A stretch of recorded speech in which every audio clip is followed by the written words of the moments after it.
এতিয়া মোক ফোন কৰিছে, মা মোৰ এক্সিডেণ্ট হ'ল।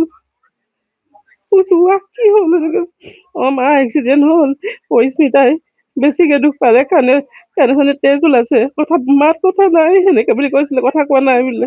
সেনেকে কৈ ফোনটো কাটিলে। মই ঘৰত আহিলো, ঘৰত আহি পিনে থাকিব পৰা নাই, তেওঁলোকৰ ঘৰত গলো, পৰিস্মিতাৰ ঘৰত গলো। পৰিস্মিতাৰ ঘৰত গৈ ৰখি আছিলো, তেওঁলোকৰ মানুহ নাছিলে। তাৰপিছত দেউতাকক ফোন কৰিলো, তেওঁলোকৰ ঘৰত থকা মানুহৰ পৰা ভাড়া ঘৰত থকা ফোন নম্বৰ লৈ পিনে ফোন কৰাৰ পিছত তেওঁ ফোন ধৰা নাছিলে।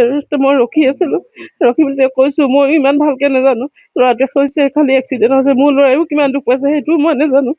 সি যেনেকে কৈছে মই তেনেকে তেওঁক কৈছোগে যে এক্সিডেণ্ট হৈছে, সিহঁতৰ দুইটাই পৰীক্ষা দিবলৈ গৈছিলে, আজি পৰীক্ষা আছিলে।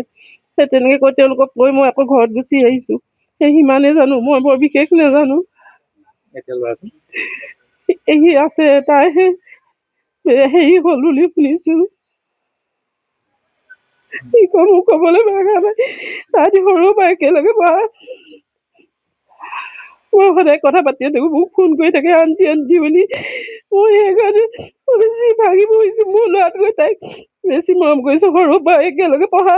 কি কম, কবলৈ ভাষা নাইকিয়া হৈ গৈছে।